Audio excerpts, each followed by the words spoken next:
Hello everyone, welcome to another weekly Parsha. I was listening to the radio the other day and one of the commentators, one of the pundits, one of the experts was berating the government. Boris Johnson, he didn't do this, he should have done that, it was this way, this policy. And I was listening and I was absorbing. And something that I've been thinking about quite a lot actually is if I would have been, or even if that person at that moment who was giving all those criticisms and critiquing all the various actions and policies of the government, if you were in charge, would it be that much simpler? How would it have affected the country, the situation? Yes, we can do things and look back and plot how differently everything could have turned out. A, we don't know, and B, do we really know? Are we the experts, the football manager on the pitch that was screaming at, make that change, make that substitute, change the formation? We really think that we know best. So I've been thinking a lot, what are my criticisms? What are my thoughts? Are they doing a good job or a bad job? And quite frankly, they haven't asked my opinion. Boris Johnson doesn't phone up Mark Levine and say, what do you think about what I'm doing?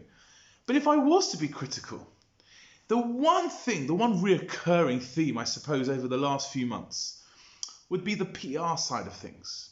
We've got a big announcement to make. Let's make it. But it's unclear. It seems sometimes ill-conceived or not thought out well, not presented in a way which is palatable for us, the consumer, the population, to be able to absorb, understand, and therefore reflect and react upon some of the policies and decisions that have been made at government level. Why do I say this? I would like to reflect on one minute sentence, two verses in our parasha. In the first of our two sijot, we have Matot and we have Masei. And in Parashat Matot, Bnei Yisrael seek vengeance over the way in which the Midianites behaved in the previous parasha, in Pinchas. And they go out and they form an army in a battle, and they go and they follow the orders given them to them by Moshe, of course originating from Hashem. And when they return, Moshe is angry. In fact, the verse says, "Vayiksof Moshe al pekudei hachayil." He's angry, frustrated, hurt by the actions of the soldiers. Why? Because they didn't follow them to the letter. They made a mistake, not our story to go in through now, but they didn't quite follow all the instructions that Moshe had laid out for them. And the following verse says, "Vayomer elohim Moshe," and Moshe says to them. And what's picked up on among some of our commentators is, it basically says, bad English. It says, Moshe was angry at the soldiers, and Moshe said. Who else is saying it? Of course it's going to be Moshe. What it could have said, maybe what it should have said is, Moshe was angry at the soldiers, at the commanders, and therefore he said. But it says Moshe's name twice, seemingly the second time superfluous. A few suggestions, but let's shine a light on just one. In his beautiful work Oznaim LaTorah, Rav Zalman Sorotskin, who was known as the Lutzker Rav, who was the rabbi in Ukraine in the town of Lutsk, ended up moving to Israel. He died in 1966 in Israel. He's buried there. So he says, no, you have to understand. There was a difference in Moshe between the first Moshe and the second Moshe. Moshe was angry. He was hurt. He was frustrated. He was infuriated with these commanders for not following out his orders properly, appropriately. Vayomer Moshe.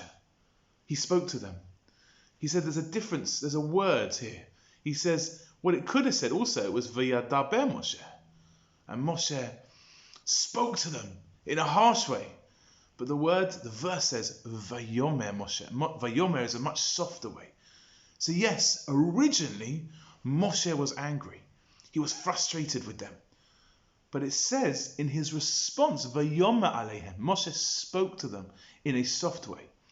There was a change in his feeling, a change in himself. From angry to be able to rebuke them in a soft and gentle manner. Says Rav Sorotskin, what was that change and difference in Moshe? He took a moment. He was angry. He thought about it. He composed himself. And when he was ready to speak and rebuke, Then he spoke in a soft and gentle way, because Moshe realized that if he was to scream and shout, they wouldn't hear it necessarily.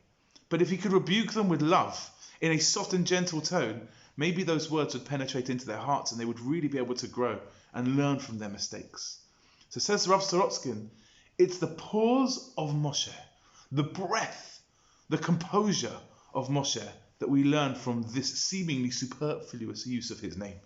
The Moshe before that was angry was a slightly different Moshe to the one that spoke. We could learn from this. Having the time to reflect and think, how many times now have we received some kind of picture or post and we've just shot off? We've forwarded it out there without even reading it or thinking it. I was guilty of it myself a few weeks ago. Someone sent me a funny comment about the football. I started reading it, I forwarded it on to a few people, and I realised afterwards, actually it was slightly inappropriate and I shouldn't have sent it, and I had to send some apologies to say, you know what, I didn't read it properly. We are all so trigger happy. But so much of our life now is about actually how do we respond? How do we react? Do we have to be quick and fire off the mark, or can we compose ourselves in all aspects of our lives and think before we speak?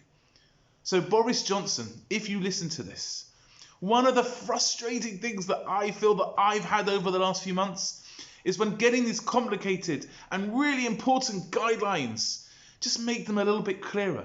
Take a few more moments, maybe wait even a few more days to deliver these important messages so that we understand exactly what you want from us. So we know exactly how to be, how to interact, how to be safe in the best way possible that we can all look after each other.